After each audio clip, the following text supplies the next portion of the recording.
Thank you, Stephen. Um, so he told you the title of this talk is going to be What Goes Up Must Come Down, and it's going to concern two phenomenon called anabasis and katabasis, which mean ascent and descent, basically. And this talk I've never presented before. This is information that is part of my forthcoming book that will be out next year. So I'm excited to present it. I'm going to go ahead and share my screen.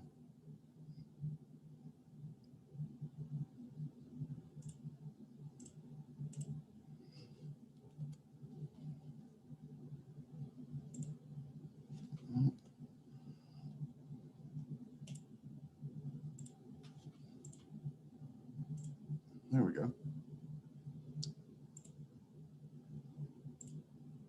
Okay. What goes up must come down. Anabasis, katabasis in their significance in the craft. Anabasis, ascent to the heavens, and katabasis, descent to the underworld, are both common themes in shamanism, initiatory societies, and religious traditions the world over. In the paragraphs which follow, we will analyze several examples of anabasis and katabasis and explain along the way, for purpose of clarification, their roles within the context of Freemasonry. Before we breach that territory, however, a word needs to be said in regard to a phenomenon known as shamanic flight. An expert in engendering religious ecstasy, the shaman has mastered the art of acquiring what are known in neuroscience and psychology as altered states of consciousness. These may be attained via a number of means. While the term shaman is limited to the Tungustic peoples of Siberia and Northeast Asia, shamanism, for better or for worse, has come to denote virtually any indigenous variety of what religious historian Mircea Eliade has called the archaic technique of religious ecstasy. Although, as cultural historian Jeremy Nadler pointed out, the mystical ascent to the sky is as central to the Hermetic tradition as it is to both Egyptian and Platonic mysticism. This is true also of mystical descents. Reminiscent of Nietzsche and of Plato and Socrates' theomania before him, shamanism has usefully been described as an example of divine madness. Shamans are essentially mystics. The Scottish psychiatrist R.D. Laing said famously that mystics and schizophrenics find themselves in the same ocean, but the mystics can swim, whereas the schizophrenics drown. Shamans, then, are, are to psychotics what gold medal Olympians are to non-swimmers. Indeed, we might even say that where the insane sink, shamans moonwalk. Referring to these same archaic techniques of ecstasy, the term shamanic flight encapsulates both descents to the underworld and ascents to the heavens. This is so because the path of the shaman's flight, regardless of orientation or destination, is along the central axis mundi, or world tree, or world pillar, which bridges the various levels of creation from the chthonic to the cosmic. Notably, the world pillar is usually conceived of as having 7 stories. Other conceptions include as few as 3, or as many as 9, 17, or even 33 stories to the heavenly mansion. While the ascent through these various tiers may be represented ritually as the physical climbing of a plumb structure situated perpendicular to the horizon, such as a ladder, a notched tree trunk, or a knotted rope, the journeying shaman may in fact not require a contrivance at all for his anabatic feat. Instead, the ascent may manifest as an out-of-body aerial soul flight in the assumed form of a species of Ave. We will encounter several specimens of both models below. The techniques by which archaic and indigenous shamans acquired ecstasy are legion. The mainstays across the board appear to be singing, drumming, and dancing. One example of ascent through singing is the South American tradition of Icaros, a Quechuan word referring to magical hymns or songs which serve to transport the entranced aviator to the desired destination.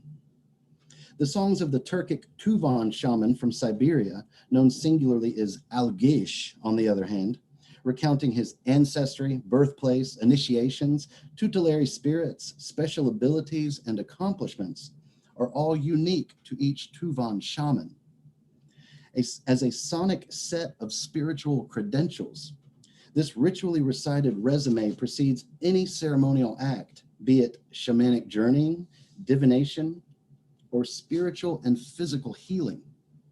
Shamans, too, are known to imitate a number of natural, animal, and insect sounds in their vocalizations, most notably bird calls, in an attempt to encapsulate something of their unique avifauna abilities. They may also incorporate a variety of musical instruments in their flights, such as woodwinds or drums. While the former are significantly more common among indigenous male rites of passage, playing an important role especially in initiation rites into men's lodges and secret societies, for the lone shaman, the drum is far more practical. With its repetitive galloping rhythm, the shaman is said to ride his animal hide drum, horse-like, to the aforeplanned liminal locale. There, fully entranced, he may petition his tutelary spirits for information pertinent to the activities of the people. These may include divinations related to meteorology, migration, hunting, battle, illness, soul retrieval, or even something as basic and trivial as finding Lua's lost cleaver or discovering the culprit who stole Yeti's yams. Stringed instruments may also be used, in some cases with the accompaniment of the drum, as Eliade shows. Quote, when he is called to perform a cure, the Trim Yugen shaman begins by beating his drum and playing his guitar until he falls into an ecstasy. Abandoning his body, his soul enters the underworld and goes in search of the patient's soul. He persuades the dead to let him bring it back to earth by promising them gifts. Sometimes, however, he is obliged to use more forceful means, end quote. Dancing is another prominent element in the accomplishment of shamanic flight. Like the Tuvan Algish, shamanic dance, through the use of symbolic gestures, may be a ritualized storytelling, communicating the group's history, mythology, aspirations, etc. Ritual itself often consists of the reenactment of a given myth or tale, usually a heroic epic or a creation myth, which via mimesis or participation instills the shaman with the necessary divine power. Indeed, many indigenous communities operate under the sympathetic magical premise that like attracts like. Therefore, by imitating heroic or demiurgic activities, the charading shaman hopes to embody the authority required to command the denizens of the spiritual planes. One might thus also say that shamans additionally operate under the premise of fake it till you make it. A similar motif may be found in the Papyri Graecae Magicae, where the magician is instructed to assume the form of Mercury Hermes for the express purpose of impelling the lunar Hecate to follow his orders, Mercury being superior to Luna in the spatial order of the planets as they are observed from the perspective of Earth. Although shamanic dance may also mimic the movements and migrations of certain stars, planets, and even animals. The latter is especially true in the case of birds, usually carnivorous scavengers or predatory raptors, such as carrion crows, vultures, eagles, or falcons, which are imitated in order to occasion shamanic or astral flight. Having established the theoretical and practical frameworks on which our subjects are founded, we are now in a position to proceed to the topics of anabasis and katabasis proper, and moreover, to a discussion of their respective roles within the rituals of Freemasonry.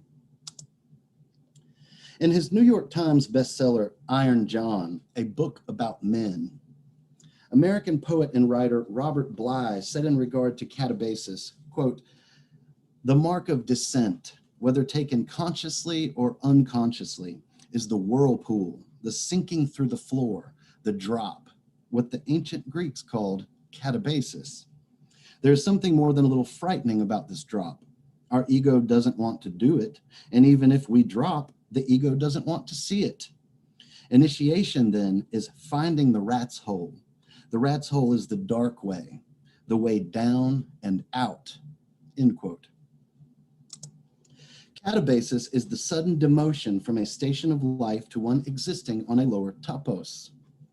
Practically, this might manifest as being beyond the realm of one's immediate control, including physical or emotional depression, job loss or destruction of property, divorce or death of a loved one, restriction, traumatic injury, etc. Conversely, katabasis may also be undertaken purposefully, such as in the form of a ritualized descent. In this case, katabasis may manifest as a retreat to a cavern or valley, ritual mourning or ceremonial simulation of death, humility, seclusion, or isolation, pratyahara, somnambulism or trance, etc. However, in every case, the latent content of the action is the symbolic descent to the underworld, Hades, the half-created realm of gods, ghosts, and ghoulish phantasms of the gaping unconscious. The ancient Ionian Greek philosopher Pythagoras of Samos, for example, symbolically descended to Hades by entering a cave. The subterranean tomb-like chamber represents Hades for Pythagoras. Hence, Pythagoras descended into Hades, that is, the subterranean holy chamber, like the Holy of Holies, entered by the Jewish high priest on the occasion of Yom Kippur, that he had made himself, according to Diogenes Laertius. When he came up, withered and looking like a Shiva ascetic, he said that he had been down to Hades and even read out his experiences aloud. Pythagoras' descent was an act of katabasis. Similar stories are told of the Egyptian Christian monk Saint Anthony the Great, who is said to have spent no less than 2 decades secluded inside a cave. Now, Saint Anthony, the spiritual hero of Athanasius's Life of Anthony, like Pythagoras Redivius, emerges from the cave after 20 years. The Syriac version describes this as follows. When he came out like a man who rises from the depths of the earth, they saw his face as that of an angel of light. The Greek text presents the Hellenized version, which stands in accord with the Pythagorean pattern of initiation. Quote, Anthony came forth like a mystic initiate full of the power of God from some sacred shrine, end quote. Not unlike the Jewish lawmaker following his katabasis from Mount Sinai, Anthony resurfaced from the abyss with his face shining like an angel of light, like a mystic initiate full of the power of God.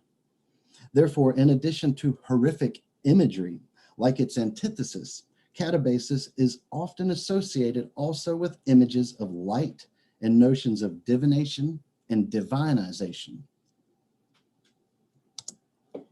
The most obvious example of katabasis in Freemasonry appears in the degree of the Holy Royal Arch of Enoch. In this ceremony, the candidate is obliged to descend into a vault or crypt having 9 consecutive arches, 1 arch for each branch of the cosmic tree, according to at least one model presented by religious historian Mircea Eliade in his seminal study, Shamanism, Archaic Techniques of Ecstasy. There, at rock bottom, at the veritable end of the world of all places, the candidate discovers the fabled lost word of Freemasonry, for which Masons have been searching since the murder of the chief architect of King Solomon's Temple, Hiram Abiff. The motif of ultimate salvation being found in the most unlikeliest of places is in fact a universal mainstay of initiatory systems and religious traditions alike. According to the Hymn of the Pearl, for instance, it is by his descent into the middle of the sea that the son of the King of Kings is able to retrieve the golden fleece-like pearl guarded by the hissing serpent, after which the descender is rewarded his glorious garment. The hymn says, quote, if you would go down into Egypt and bring back the one pearl, which is in the middle of the sea, surrounded by the hissing serpent, then you will put on your glorious garment, end quote. In alchemy, this katabatic formula was concealed under the hermetic 7-lettered acrostic vitriol. Visita interiora terrae rectificando invenies occultum lapidem. Visit the interior parts of the earth, and by rectification thou shalt find the hidden stone. While the familiar modern forms of the royal arch ritual, as described above, express an ennead of arches, earlier examples of the Enochian initiation instead compare the archways to the septenary rainbow. One early account reads, quote, question, what is represented by the rainbow? Answer, the arch in its most perfect form, end quote. Not surprisingly, the rainbow is another common motif used to illustrate the bridge which leads to the Lurianic Sitra Achra, the other side. Iliade states, quote, in the Hawaiian Islands, the hero is said to climb the rainbow. This symbolizes the rainbow road by which the shaman will reach the realm of the spirits, end quote. The learned Dr. Algis Ustavenis illustrates, quote, in Akkadian myth, the rainbow is likened to a gamlu weapon, the divine curved scythe, which is the weapon of the gods. The rainbow surrounds the sun like a gamlu, being Ishtar's cosmic jewelry, end quote. As we shall learn below, Ishtar Inanna makes her own prismatic descent to Ker, the Sumerian underworld. Moreover, Ishtar Inanna's katabasis is the prototype for later models of descent to the underworld, including that of the Holy Royal Arch. Anabasis, then, is the diametrical opposite of katabasis. Examples of anabasis include manic, mantic, and ecstatic or frenzied states, enthusiasm, inspiration, aspiration, expansion and inflation, epiphany, revelation, satori, transcendent and unitive states, etc. Ritual applications of anabasis include such symbolic acts as the ceremonial climbing of trees, ladders, poles, ropes, stairs, or mountains, the lifting of the arms, ritual jumping, pilgrimage, stargazing, etc. We might also include here the ordered method of dialectical or theoretical ascent, per the classical paideia of the ancient Athenian philosopher, the divine Plato, which itself is said to culminate in the contemplation of the Platonic forms. Perhaps one example of anabasis in religious texts is the episode recounted in the New Testament regarding a chief tax collector at Jericho. In his attempt to contemplate divinity more perfectly, Zacchaeus performed the ritually loaded act of scaling a sycamore, a tree which has enjoyed a long history as a token of the axis mundi, or world tree, that connects the various levels of the cosmos. Scaling the world tree is one example of the anabatic phenomenon known as shamanic flight.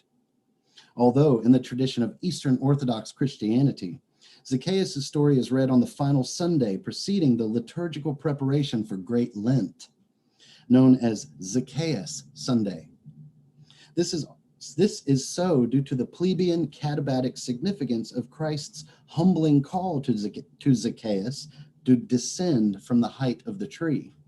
Thus, the chief tax collector's tale is possessed of elements both anabatic and katabatic. Christ's gentle admonition, urging Zacchaeus to descend from his admittedly harmless and clearly symbolic hubris, is in stark contrast to the remonstrance exhibited by the Jewish deity in the Torah concerning a particularly arrogant arche of anabasis.